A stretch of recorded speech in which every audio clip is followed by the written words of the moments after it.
At least 15 times in Peppa Pig, the show crosses a line. Characters speak directly to the audience, stare down the camera, and act like they know exactly who's watching. Yes, Peppa Pig breaks the fourth wall, and it happens way more often than you'd expect.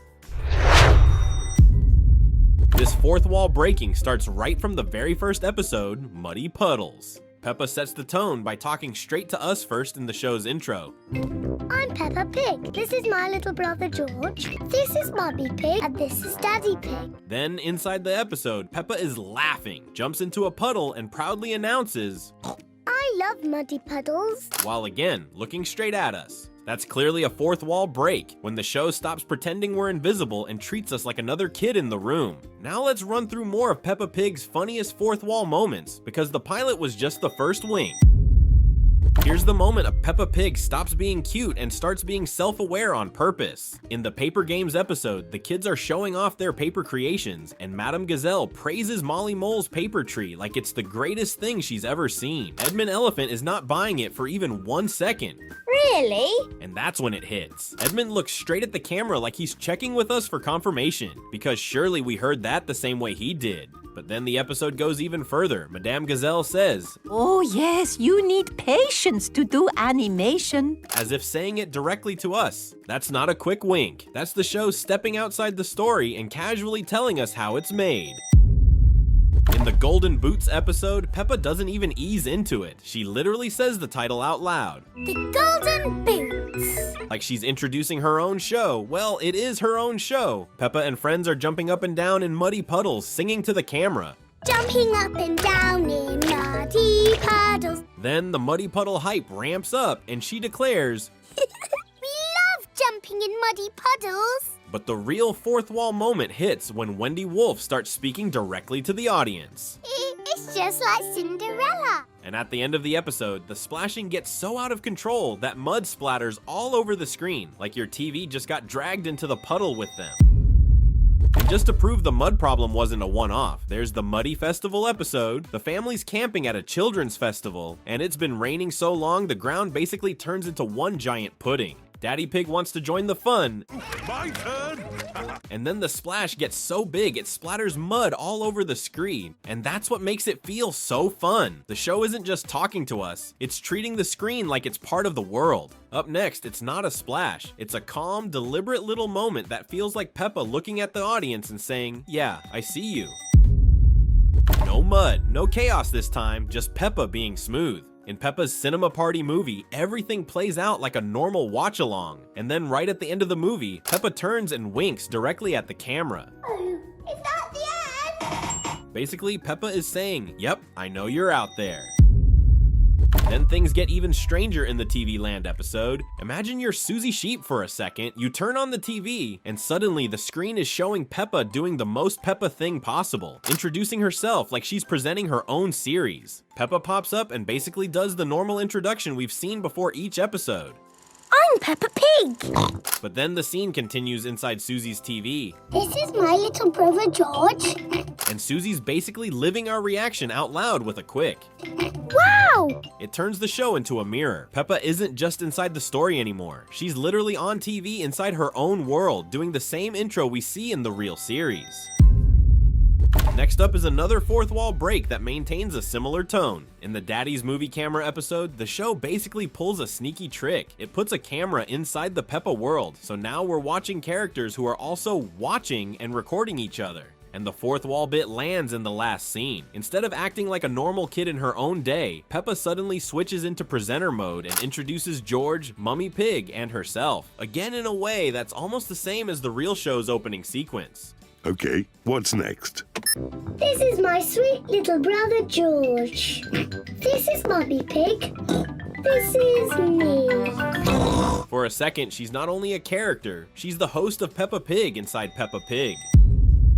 In the Superhero Party episode, Miss Rabbit is doing what she always does, running the whole situation like she's the only adult with a driver's license. The kids are having their party, things start escalating, and then she drops a line that feels weirdly aimed at us, not them. Right as she's dealing with the balloon drama, Miss Rabbit looks toward the camera and says, As long as there isn't any window open. Miss Rabbit treats the audience like we're part of the moment, like we're the ones who need the warning. It sounds like she's trying to keep the episode from turning into a disaster while making sure we hear her too.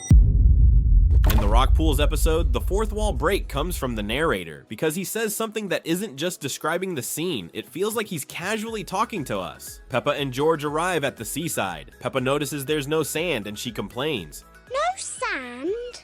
But we wanted to make sand castles. Then the narrator drops the line. Peppa and George love making sandcastles. And right on that line, Peppa and George look toward the camera, like the narrator just spoke directly over their heads, and they want to check if we heard it too. Suddenly, it's like the narrator's part of the room. But that wasn't the only time the narrator changed the rules. In the Wildflower Wood episode, the narrator is doing his usual thing, dropping a fact for the kids, when he says, Latin is a language from a long time ago. And Edmund Elephant doesn't just keep playing, which makes sense, because if anyone's going to nod along to a fact about Latin, it's the genius kid. He nods, like he's acknowledging the narrator directly, which is basically the show admitting the narrator isn't just background audio, he's in the room enough that a character can react to him. In the Fun Run episode, Daddy Pig tries to power up for the race the worst way possible by eating way too much spaghetti, and the show hands him the most relatable fourth wall moment ever. Mid-run, Daddy Pig admits. I don't think I should have eaten so much spaghetti. But while he's saying it, he looks straight at the camera like he's not talking to Peppa. He's talking to us. It's basically Daddy Pig filing a public apology to the audience in real time. And if the spaghetti regret was awkward, this next camera look is pure panic because Peppa asks a question no parent is ready for. In the big announcement episode, Peppa and George are waiting for exciting news, and Daddy Pig tries to deliver it like a formal speech. Your attention, please. Then he immediately fumbles the delivery in the funniest way possible. I'm having a baby. And Mummy Pig has to hit him with the correction. We? However, the actual fourth wall moment occurs when Peppa begins asking the dangerous follow-up questions. Where is it? Where's the baby? And after Mummy Pig says the baby is in her tummy, Peppa asks, How did it get in there? That's the moment Daddy Pig looks at the screen, helpless in disbelief, like he's silently begging us to save him from this conversation. What would you say back to him? In the Learn the Alphabet special episode, Peppa is basically turning into a presenter, and the fourth wall breaks come rapid fire. During the F segment, Peppa sings, I'm a little froggy. I'm a little froggy. and looks straight into the camera while she does it, like she's performing for you, not just for George. Then the show maintains that we're addressing the audience now energy throughout the letters. When it's the H segment, George blows the horn and fully treats the camera like it's watching his performance. And when they hit M, it goes peak Peppa, M is for muddy puddles. followed by the family jumping together and staring right at us like, yes, this is the correct life choice. This actually connects perfectly to the ABC moment we just talked about, because the I'm a little froggy. song doesn't come out of nowhere. In the Frogs and Worms and Butterflies episode, Peppa sings the exact same, I'm a little froggy. while looking straight into the camera, like she's putting on a tiny show for us, not just for her friends. But look at how the episode wraps up. Instead of keeping the lesson inside the story, Peppa switches into that direct-to-viewer style and talks to the audience about what she likes. Worms, butterflies, and then she lands on the real winner, frogs. Butterflies and worms are very nice, but I like frogs the best. In the soft play episode, Daddy Pig walks in and sees the grown-ups trapped inside the soft play area, and instead of acting surprised, he basically talks like he's reading his own script. He looks right at the camera and says, That usually happens to me. That is going to happen to me, isn't it? I'm going to go in there and get stuck. he's checking in with us, like we're the only ones who know what's about to happen. Then he goes in anyway, and predictably, he gets stuck.